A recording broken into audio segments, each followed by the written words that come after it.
여기 근데 빌라같이 주택가가 많은데 네. 사람이 처음 와요? 주차가 된다는 점과 수원 화성이 가깝다라는 장점을 이용해서 지금 관광지도 가깝지만 비즈니스 고객들도 잡을 수 있게 전체적으로 모던하고 미니멀한 스타일로 인테리어를 진행할 것이고, 이거보다 경사도가 만만하면 미니 중장비대 계단을 타고 올라올 수 있는데, 그러니까 여기에 원래 하나 있었고 여기 중간에 하나 있었고 저기 하나 있었는데 그냥 합친 거예요? 지금 중간에 있는 벽을 철거한 상태입니다. 이 현장 같은 경우는 엘리베이터가 없기 때문에 그 층 안에서 빨래와 물품들을 가져다가 사용할 수 있게끔 청소하시는 분들이 좀 편안하게 레이아웃을 짰다고 하십니다. 안녕하세요, 당근자판기입니다. 최근에 저희 수강생분이 매수하시고 잔금까지 치시면서 이제 공사를 시작한 모텔이 있어서 현장에 한번 나와봤어요. 모텔을 매입을 하는 과정을 전 영상에서 보여드렸고, 이후에 잔금을 친 다음에 이제 공사를 통해서 오픈하는 과정까지 좀 보여드리면 좋을 것 같아서 이렇게 영상을 찍으러 나왔습니다. 현재 여기는 이제 철거를 하고 있는 중이라서 약간의 소음이 있다는 것 양해 부탁드립니다. 근데 여기 주위도 다 지금 철거하고 있는 거죠? 소리 자체가 울리다 보니까 전체적으로 다 공사 현장인 것처럼 보이지만 이 모텔만 현재 공사를 하고 있습니다. 생각보다 소음이 많이 크네요. 네, 맞아요. 그래서 민원이 발생하는 소지가 있다라는 게 현장에서 어려움이 있는 걸로 알고 있습니다. 이 모텔 같은 경우는 수원에 위치하고 있는 모텔이고 약 한 30년 이상 된 되게 노후 모텔이에요. 운영하시던 전 소유자분께서 한 3년 전부터 운영을 중단하셨기 때문에 그냥 운영을 하기에는 어려움이 있어서 전체 수리를 통해서 새롭게 바꿔가지고 운영을 할 예정입니다. 그리고 이 모텔 같은 경우는 10억 중반에 저렴하게 샀고 주차장이 6대 정도 완비가 되어 있는 곳이라서 괜찮은 조건으로 매입을 하신 상태였어요. 그래서 공사만 잘 하셔서 운영을 하시면 꽤 수익률이 높은 물건으로 보여집니다. 그러면 여기 공사 같이 진행하고 있는 공간이지 소장님을 모셔서 이야기해 보도록 하겠습니다. 네, 안녕하세요. 지금 현장 뭘 하고 있고 어떻게 되는지 한번 간단하게 소개 부탁드리겠습니다. 저희 공간이지에서 3일 전서부터 철거 공사를 시작하였고, 여기가 입지상 주변에 주택가가 있어서 주말 공사는 안 되는 지역이어서 아침에도 9시부터 시작을 해서 4시까지 철거 공사를 해서 저희가 원래 하는 철거 진행 속도보다는 빠르지는 않는 상황입니다. 아무래도 주택가가 밀집되어 있다 보니까 민원 발생 소지가 커서 살살 철거 공사를 하고 계시는군요. 네, 그리고 입구가 좀 좁아서 장비가 진입을 못해서 사람이 다 철거를 해야 되는 상황이라 저희가 예상했던 철거보다는 좀 더 길어질 것 같아요. 여기에 대한 간단한 컨셉이나 계획을 설명해 주실 수 있나요? 기존에 18개의 객실이었던 것이 다 소형 객실이었어요. 이 소형 객실을 대형 객실 4개와 중형 객실 하나, 그 다음에 소형 객실 13개를 해서 총 14개의 객실을 만들 거고요. 전체적으로 여기가 지금 관광지도 가깝지만 비즈니스 고객들도 잡을 수 있게 전체적으로 모던하고 미니멀한 스타일로 인테리어를 진행할 것이고, 그 다음에 대형 객실은 4인 이상의 객실이어서 다 각 객실마다 스파를 넣어서 가족 단위로 왔을 때 사용하기 편하도록 전체적으로 구성을 할 것입니다. 여기 근데 여기 보시면 상가가 많거나 그러지 않고 빌라같이 주택가가 많은데 여기 사람이 처음 와요?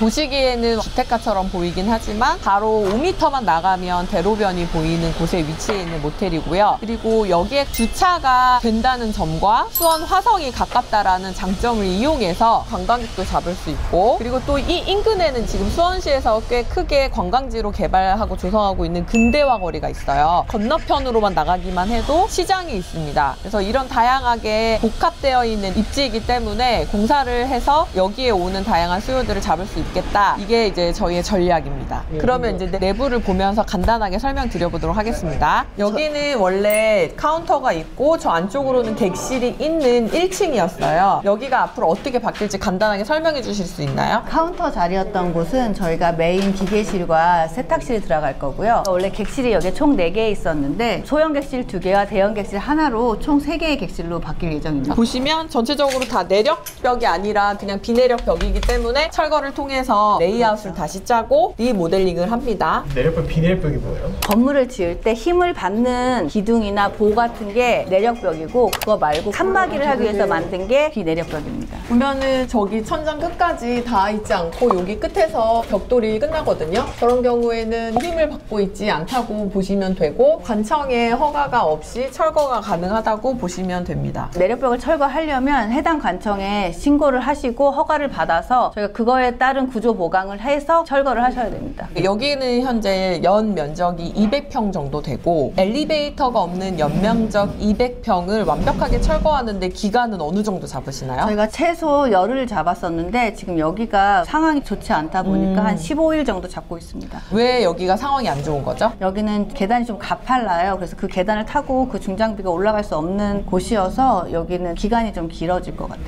일전에 그리다 부평이 약간 그런 느낌이었잖아요. 네, 맞아요. 그래서 철거 기간이 예상보다는 약간 길어질 수 있다 이거네요. 그렇죠. 그럼 2층으로 한번 가보도록 하겠습니다.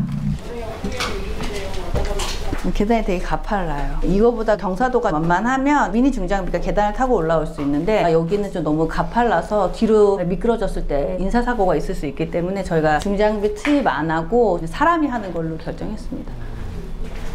여기는 현재 2층이고 이곳은 원래 어땠고 어떻게 바뀔 예정인가요? 여기는 소형 객실 4개와 중형 객실이 하나 있었어요. 총 5개의 객실이 있었는데 소형 객실 3개와 대형 객실 하나로 바꿀 예정입니다. 아주 그냥 싹 다 뜯어내네요. 저희가 지금 2개로 나눠서 절반 정도는 싹 뜯어내지 않고 이쪽 반만 뜯어냅니다. 근데 궁금한 게 여기가 지금 총 4층 건물에 엘리베이터가 없는데 왜 엘리베이터를 안 넣고 공사하는 걸까요? 그 엘리베이터를 넣었을 때 인허가 받는 그 기간이 좀 길어져서 건축주분께서 판단하셨을 때는 엘리베이터를 넣지 말고 그냥 작업을 하자라고 해서 저희가 엘리베이터를 넣지 않고 공사를 합니다. 그래서 4층까지 되니까 되게 소형 모텔이기 때문에 사실 엘리베이터까지 넣게 되면 객실 수가 더 줄어들게 되고 그랬을 때 이제 수익률이라는 게 변화가 있을 수 있기 때문에 그렇게 하신 것 같네요. 그러면 최근에 저희 수강생분 모텔에도 엘리베이터를 넣을 수 있는 여건이 안 돼서 더메이터를 넣은 걸로 알고 있는데 여기에는 더메이터는 안 넣나요? 그 현장 같은 경우는 한 층에 객실이 7개 이상이기 때문에 더메이터가 필요하다고 생각을 했고 저희는 한 층에 3개에서 4개의 객실뿐이 없기 때문에 그렇게 굳이 그 비용을 들여서 할 필요가 없는 거죠. 더메이터랑 엘리베이터는 무슨 차이인가요? 가장 간단하게 얘기하면 더메이터는 물건만 실을 수 있고 소형 화물 엘리베이터로 이해하시면 됩니다.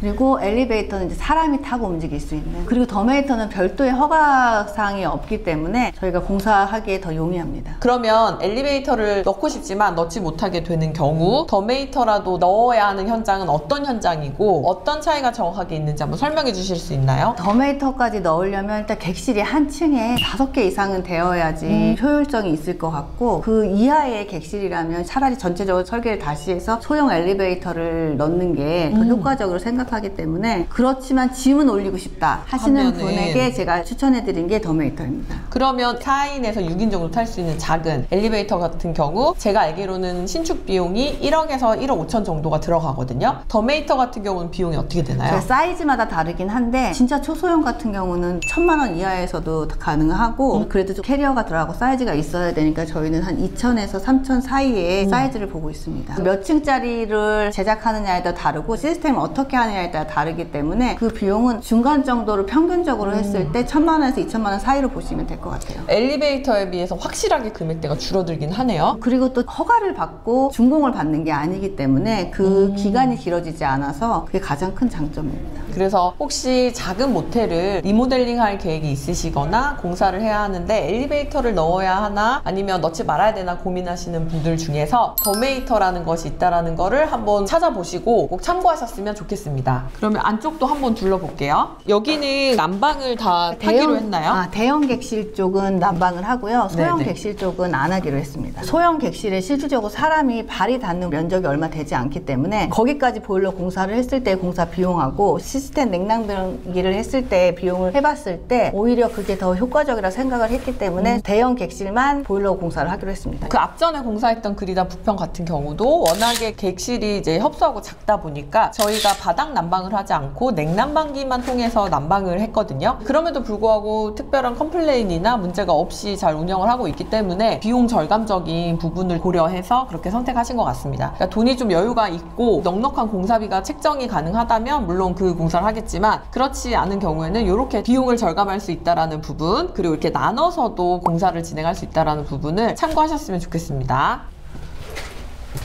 현재 여기는 이제 3개의 객실을 합쳐서 하나의 객실이 만들어졌고 4인 이상 들어올 수 있는 다인 객실로 세팅이 될 예정입니다. 그러니까 여기에 원래 하나 있었고 여기 중간에 하나 있었고 저기 하나 있었는데 얘가 합친 거예요? 지금 중간에 있는 벽을 철거한 상태입니다. 그러면은 여기 위에 있는 게 다 벽의 흔적들인 거예요? 그쵸. 그리고 네, 이게 네. 이제 보라고 하죠. 그래서 이게 바로 힘을 받고 있는 천장이라고 보시면 됩니다. 저 안쪽은 뭐예요? 저희가 여기 벽이 하나 더 있었는데 지금 벽이 철거되고 옆에 방이 화장실.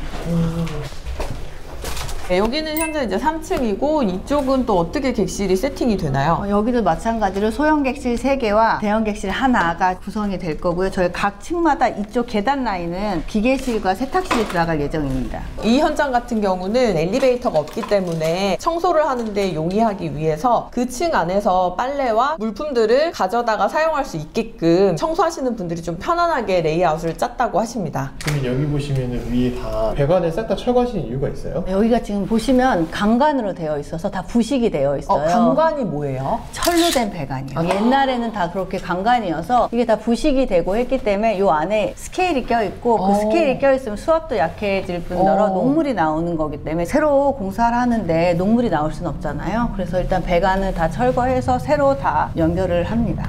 당근. 이렇게 내부를 좀 둘러봤는데요. 공간이지에서 이 현장에서 가장 신경 쓰고 중점적으로 공사 포인트로 잡고 있는 거 어떤 게 돼요? 저희 공간이지에서는 기계설비 공사에 대해서는 아주 완벽하게 할 수 있도록 공사를 하고 있고요. 모든 공사 마감이나 이런 것들은 내구성이 강해서 최소 10년 이상을 사용해도 촌스럽거나 지루하지 않는 디자인을 하고 있습니다. 대표님 그런데 원래는 그렇게 하지 않나요? 많은 공사 업체가 상당히 트렌디하고 그리고 인테리어에 색을 맞추고 거기에 포인트를 중점적으로 둬서 공사를 하는 경우가 있어요. 그런데 이게 과연 정말 사업주에게 맞는 공사의 방향성인가는 좀 생각을 해봐야 되는 게, 사업주는 공사를 되게 많은 돈을 들여서 진행을 하게 되고 이 공사를 통해서 꽤 오랫동안 수익이라는 걸 만들어야 되는 상황이거든요. 그렇기 때문에 한번 공사를 할 때 꽤 오랫동안 쓸 수 있게끔 만들어 주셔야지만 사업주에게 적합한 공사가 된다고 저는 생각을 해요. 그러나 현실적으로 현재 모텔 리모델링 공사는 3년에서 4년 정도를 기한으로 두고 계속 교체해야 된다고 설명을 많이 하시거든요. 근데 공간이지에서는 10년 이상 사용해도 더 사용할 수 있는 그런 공간을 만들어 주다 보니 사업주에게 되게 탁월하고 운영하는 사람뿐만 아니라 이용하는 게스트들도 촌스럽지 않고 모던하고 괜찮은 숙소를 이용할 수 있는 기회를 만나게 되죠. 근데 아까 이야기해줬던 10년 간 다음에 인테리어 공사는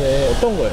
저희가 하는 디자인의 모토는 어느 시기에 봐도 트렌드에 맞는 그 디자인이 될 수 있는 디자인을 하고 있습니다. 지금 당장 반짝반짝하는 그런 디자인이 아니고 추후 한 20년 후에 봐도 요즘 스타일인데 라고 하는 그런 디자인을 하고 있어요. 트렌디라고 하면은 때에 따라서 계속 변하고 변하는 건데 10년 동안 트렌디하게 볼 수가 있어요. 디자인이라는 게 그 시절에 반짝하는 그 컬러를 쓰는 게 아니고 어느 시절에 봐도 이 색깔은 항상 유지되는 스테디 컬러 같은 그런 디자인을 하는 거죠. 저희가 자재의 사양을 높은 자재를 사용하기 때문에 그 자재 자체에서 오는 고급미가 쭉 이어져 오기 때문에 시간이 지나도 그거는 없어지지 않거든요. 자재에서 오는 아름다움은 그게 계속 유지되기 때문에 제가 그 시절의 그 트렌디를 계속 유지한다 그렇게 말씀드린 겁니다. 그러니까 너무 싸구려를 쓰지 않고 꽤 괜찮은 자재를 사용함으로써 자재 자체에서 오는 고급미를 더하기 때문에 공간 자체가 시간이 지나가도 상당히 고급스럽게 보이고 또 유행이 지나간 것처럼 촌스러워 보이지 않는 그런 공간처럼 느껴진다는 거네요. 예, 그래서 저희가 역사가 깊은 호텔을 갔을 때 거기는 인테리어 공사를 계속 하지 않잖아요. 그럼에도 불구하고 갔을 때 주는 그 감동이나 느낌이 있잖아요. 그걸 계속 유지할 수 있게 만드는 거죠. 그걸 지금 이 모텔에다 하시는 거군요. 모든 현장이 그렇게 하고 있습니다. 모텔이라고 생각하고 하는 게 아니고 모든 현장은 그냥 저희 작품이라고 생각을 하고 있기 때문에 진입 방법이 좀 다른 것 같습니다. 오늘은 현재 공사를 진행하기 위해서 철거 중인 저희 수강생님의 모텔을 와봤고요. 다음번에 공사가 어느 정도 진행되고 완료가 되면 한 번 더 기회가 되면 방문해서 완성된 모습도 보여드리도록 하겠습니다. 감사합니다.